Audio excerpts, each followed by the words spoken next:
बिस्मिल्लाहिर्रहमानिर्रहीम। अस्सलाम वालेकुम students, welcome to Zahid academy. जैसे कि आपके इल्म में हम मॉडल पेपर जनरल ग्रुप का 2023 में जो पेपर का जो मॉडल पेपर आया है जनरल ग्रुप का, वो आपके साथ हम शेयर कर रहे हैं। तो आज हम इसका मॉडल पेपर का क्वेश्चन नंबर 9 और 10 दो क्वेश्चन हम शेयर करेंगे। इससे पहले हम 2 से लेकर 8 तक क्वेश्चन इसके शेयर कर चुके हैं, जो प्रीवियस वीडियो में मेरी मौजूद हैं ये। अच्छा, सेक्शन कौन सा है? सेक्शन बी है हमारा, ठीक है ना, सेक्शन बी। और किसका है? जनरल ग्रुप का। तो क्वेश्चन नंबर 9 की तरफ आते हैं। क्वेश्चन नंबर 9 में जनरल ग्रुप के क्लास 9 का, divide 450 rupees among X Y and Z in the ratio 234। Ratio आपको गिवन है 234, टोटल अमाउंट आपको गिवन है 450। तो यहाँ पर जब इसको हम सॉल्व करेंगे सोल्यूशन के अंदर, सबसे पहला जो हमारे पास स्टेप्स है, जो हमें गिवन है टोटल अमाउंट, सबसे पहले हम वो लिखेंगे, हम टोटल अमाउंट, जो पहला स्टेप है हमारे पास, ठीक है ना। तो टोटल अमाउंट लिख दीजिए पहले आप, जो आपको टोटल अमाउंट गिवन है इसका। तो टोटल अमाउंट हमारे पास गिवन है कितना? 450। ये आ गया हमारे पास 450 टोटल अमाउंट, ठीक है, 450 रुपीज़। अब इसके बाद हमारे पास जो चीज़ गिवन है इसकी रुपीज़ है, तो रुपीज़ लिखेंगे यूनिट इसकी, ठीक है, रुपीज़ आ गई यूनिट। अब टोटल अमाउंट के बाद रेशो गिवन है, तो गिवन रेशो आ जाएगा आपका, ठीक है, गिवन रेशो। अब गिवन रेशो आपके पास जो सवाल में गिवन है रेशो, क्या है रेशो आपको? 234। तो यहाँ पे लिख देंगे आप 234, 2 रेशो 3 रेशो 4 रेशो, ये आपके पास रेशो आ गया। ये दोनों चीज़ें गिवन है सवाल में। इसके बाद का स्टेप जो हमें करना है, सम ऑफ रेशो निकालना है हमें। क्या निकालना है? Sum of ratio. Sum of ratio, sum of ratio का मतलब ये है कि जो आपको रेशो गिवन है उसको हमें प्लस करना है। 2 + 3 + 4, ये हम इसमें प्लस कर देंगे। हम सिंपल प्लस करेंगे तो हमारे पास क्या आएगा? 2 3 5 5 4 9, यानी टोटल सम ऑफ रेशो आ गया 9। सिंपल सी बात है, पहले टोटल अमाउंट गिवन था वो लिख कर, क्योंकि डिवाइड का मतलब 3 पार्टनर के अंदर ये अमाउंट को डिस्ट्रीब्यूट करना है। किस तरह डिस्ट्रीब्यूट होगा उसकी टेक्निक बता रहा हूँ। तो लिहाजा गिवन रेशो गिवन है, अब रेशो के बाद अब हमें डिस्ट्रीब्यूट करेंगे। तो फर्स्ट पार्टनर हमारा एक्स है, तो एक्स के पास कितना शेयर आएगा, ठीक है ना, share of x, share of x. तो लिहाजा अब एक्स के शेयर निकालने के लिए इसका हमारे पास टेक्निक क्या है? जो टोटल अमाउंट है, पहले तो आप लिखेंगे टोटल अमाउंट, ठीक है, जो इसका फार्मूला बनेगा total amount multiply by ratio. Ratio क्या है? 2, किसका? फर्स्ट पार्टनर एक्स का रेशो। तो फर्स्ट पार्टनर का रेशो क्या है? एक्स का क्या है? 2, तो यहाँ पे आ जाएगा 2, ठीक है। इसके बाद फिर divide by sum of ratio. Sum of ratio में क्या आएगा आपके पास? 9, ये आ गया 9 सम ऑफ रेशो। अब सिंपल सी बात है, दो मेथड है, आप इसको सिंपल जो है ना मल्टीप्लाई करके डिवाइड भी कर सकते हैं, इस तरह भी कर सकते हैं। कैंसिलेशन हो रही है, कैंसिलेशन की मदद से भी आप कर सकते हैं इसको। तो जो आपको इजी लगता है कैलकुलेटर यूज़ करें, डायरेक्ट मल्टीप्लाई करें, डिवाइड करें। तो गौर से देखें, 9 × 9, 9 × 4 = 45, 9 × 5 = 45, ठीक है, 9 × 5 = 45, ये आ गया हमारे पास 50। क्या मतलब है इसका? 9 का टेबल 45 तक मैंने 450 तक रीड किया, तो 9 × 5 = 45 होता है, तो 0 आपका एज आ गया 5। लिहाजा अब आपके पास जो रिमेनिंग 50 और 2, तो 50 और 2 को जब मल्टीप्लाई करेंगे तो हमारे पास क्या आएगा? 100। क्या आ जाएगा? 100। 5 × 2 = 10 और 0 का 0 ऐसे आ गया 100। तो फर्स्ट पार्टनर को आ गया क्या है? 100 रुपीज़ रेशो, ठीक है, फर्स्ट पार्टनर का क्या आ गया? 100 रुपीज़। अब गिवन रेशो में जो मैंने 2 3 4 लिखा हुआ, चाहे तो आप यहाँ पे लिख सकते हैं एक्स वाई जेड, क्योंकि 3 पार्टनर है, तीनों पार्टनर। अब नेक्स्ट स्टेप मेरे पास आ जाएगा, किसका शेयर किसका निकालेंगे हम? नेक्स्ट पार्टनर मेरे पास कौन सा है? Share of Y, share of Y निकालेंगे हम। लिहाजा अब शेयर ऑफ वाई के लिए हमारे पास यही टेक्निक यूज़ होगी, जो टोटल अमाउंट है वो लिखेंगे हम। टोटल अमाउंट क्या है? 450, ये आ गया हमारे पास 450, ठीक है। उसके बाद मल्टीप्लाई बाय रेशो, किसका? वाई का रेशो क्या है? 3, तो ये 3 आ गया आपका। Next divide by sum of ratio, sum of ratio क्या है आपके पास? 9, तो ये आ गया आपके पास 9। Same situation, same step, multiply करें, कैलकुलेटर यूज़ कर लें या डिवाइड कर दें। अब 9 × 1 = 9 आपके पास आ जाएगा, ठीक है, और 9 × 5 = 45, तो ये आ जाएगा आपके पास 50, ठीक है। लिहाजा नेक्स्ट स्टेप में हमारे पास यहाँ पर 50 को 3 से मल्टीप्लाई करेंगे, 50 3 × 5 = 15, क्या आ गया? 150। तो इसका अमाउंट क्या आ गया 150 रुपीज़। ये आ गया आपके पास 150 रुपीज़। ये हमारे पास शेयर आ गया किसका, वाई का। नेक्स्ट हमारे पास कौन है, जेड। अब हम निकालेंगे किसका शेयर, शेयर ऑफ जेड।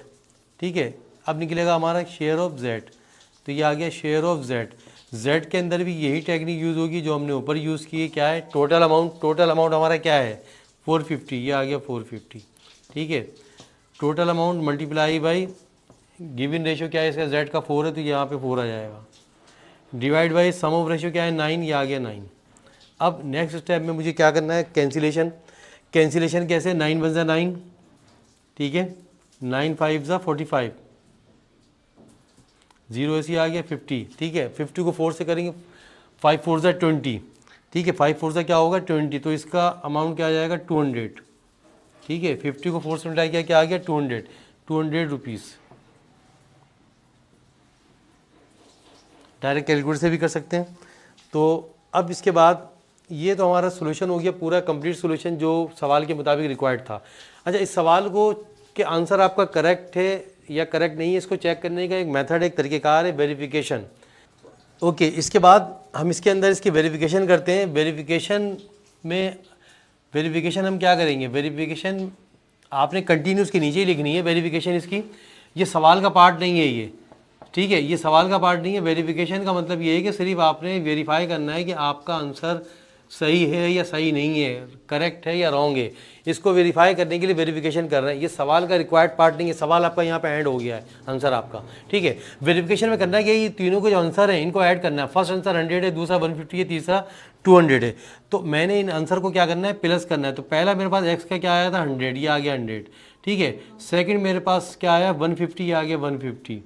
उसके बाद फिर थर्ड मेरे पास आया 200, ये आ गया 200 आपका। अब इसमें मुझे करना है क्या है, लाजमात है मुझे इसको ऐड करना है, तीनों को प्लस करूँगा तो क्या आ जाएगा 450। तो 450 रुपीज़ जो आपका आंसर आया, इसका मतलब क्या है, इसका मतलब ये कि आपका आंसर करेक्ट है, तीनों पार्ट का आपका आंसर करेक्ट है। तो स्टूडेंट ये देखा आपने, क्वेश्चन नंबर आपके साथ मैंने 9 शेयर किए। अब मैं आपके साथ क्वेश्चन नंबर 10 शेयर करता हूँ। ठीक है, क्वेश्चन नंबर 10 वेरिफिकेशन आप नोट कर लें, वेरिफिकेशन रब करो, फिर मैं क्वेश्चन नंबर 10 आपके साथ शेयर कर रहा हूँ। तो अब देखिए क्वेश्चन नंबर 10 आपके पास क्या है। क्वेश्चन नंबर 10 में लिखा हुआ है सिंप्लीफाई। अब सिंप्लीफाई सबसे पहला स्टेप, जब इसको आप सॉल्व करेंगे सवाल को, याद रखेंगे जो क्वेश्चन है वो तो एज लिख दीजिए आप सोल्यूशन के अंदर। 3 अंडर रूट जो गिवन है आपको एज लिख दीजिए 8 x की पावर 4 y की पावर माइनस का 5 और z की पावर माइनस की 6। ये तो आपने क्वेश्चन एज लिख दिया सोल्यूशन के अंदर। अब क्वेश्चन लिखने के बाद जो अगला आपका पार्ट है, अगला पार्ट ये है कि रेडिकल साइन। ठीक है, आपने रेडिकल साइन को ख़त्म करना है। रेडिकल साइन ख़त्म करेंगे, इसके अंदर क्या है क्यूब, ये बेसिकली 3 यहाँ पर है, ये क्यूब रूट है ये, तो क्यूब रूट है 3 लिखा हुआ है, तो क्यूब रूट इसके अंदर शो होना चाहिए आपका। ठीक है ना, तो लिहाजा अब क्यूब रूट के बाद जब इसको 3 को ख़त्म करूँगा तो पावर आ जाएगी 1/3 सब पे। तो लिहाजा 8 को ब्रेक करूँगा तो 2 की पावर मेरे पास क्या आएगी 3। इसी तरह से x आपका 4 आपका एज रहेगा, फिर y की पावर माइनस का 5 वो आपकी एज रहेगी, और z की पावर माइनस की 6 एज रहेगी। होल पावर मेरे पास आ जाएगी 1/3, ये आ गई 1/3 होल पावर। अब इसके बाद का स्टेप क्या है, इसके बाद का स्टेप ये है कि 1/3 आने के बाद अब हम करेंगे क्या, वेरिफिकेशन आप नोट कर लीजिएगा, मैं रब कर रहा हूँ। अब इसके बाद बाकी पार्ट देखें, इसका बाकी पार्ट के अंदर इसमें करना ये है हमें, यहाँ पर सिंपल सी बात है कि ये 1/3 पावर हर नंबर के साथ आएगी आपके साथ, हर नंबर के साथ, यानी कि 2 की पावर 3 तो ऑलरेडी मौजूद है, लिहाजा मल्टीप्लाई बाई 1/3 लिख दूंगा मैं। ठीक है, इसके बाद फिर x की पावर 4 ऑलरेडी मौजूद है, मल्टीप्लाई 1/3 लिख दूंगा मैं। इसके बाद फिर नेक्स्ट है मेरे पास y। ठीक है, तो y की पावर क्या है माइनस का 5, मल्टीप्लाई 1/3 लिख दूंगा मैं। फिर है z की पावर है माइनस का 6, मल्टीप्लाई 1/3 लिख दूंगा मैं। अब क्या किया हमने, हर पावर को हर नंबर के साथ 2 के साथ भी लिख दिया, x के साथ भी लिख दिया, y के साथ भी, z के साथ भी। अब ज़रा गौर से देखें, इसके अंदर जो कैंसिलेशन हो रही है, कैंसिलेशन क्या हो रही है, 2 की पावर 3 से 3 कैंसिल होगा तो 2 की पावर क्या आएगी आपके पास 1, यहाँ x आ जाएगी, यहाँ पे पावर कैंसिल नहीं होगी, 4 कॉन्स्टेंट है, क्या आ जाएगी 4/3, ये आ गई आपकी 4/3। y की पावर आपके पास गौर से देखिए -5/3 आ जाएगी, ठीक है। उसके बाद फिर z की पावर आपके पास ये भी कैंसिल होगी, कैसे, 3 × 1 = 3, 3 × 2 = 6, तो माइनस क्या आ जाएगा 2, क्या आ जाएगा माइनस का 2, कैसे, ये 3 से 3 कैंसिल होगा, 3 × 1 = 3, यहाँ पे 3 × 1 = 3, 3 × 2 = 6, तो ये कैंसिल होगा हमारे पास, तो लिहाजा ये हमारे पास -2 बच गया। अब लास्ट स्टेप, इसका लास्ट स्टेप क्या है, 2 की पावर 1 लिखते ही नहीं है, तो 2 की पावर 1 x की पावर 4/3 एज इट इज़ आ गया आपका। अब ये जो माइनस में इसको डिनोमिनेटर में कन्वर्ट करेंगे अपॉन में, तो ये माइनस कन्वर्ट हो जाएगा प्लस के अंदर, लिहाजा y की पावर आ जाएगी आपके पास 5/3, ठीक है, और z की पावर आ जाएगी आपकी 2, माइनस में था प्लस में कन्वर्ट हो गया, तो यही आपका इसका आंसर है क्वेश्चन नंबर 10 का। आई होप के स्टूडेंट्स ये भी आप, क्योंकि जब भी सिम्प्लीफिकेशन होता है तो माइनस के साइन को पॉजिटिव में कन्वर्ट करते हैं, तो पॉजिटिव में कन्वर्ट करने का रूल ये है कि न्यूमरेटर को डिनोमिनेटर में कन्वर्ट करेंगे हम। आई होप कि ये दोनों क्वेश्चंस आपके समझ में आए होंगे, अंडरस्टैंड किए होंगे आपने। इस वीडियो को आप ज़्यादा से ज़्यादा दोस्तों के साथ शेयर करें, चैनल को सब्सक्राइब करें, वीडियो को लाइक करें। Thank you very much.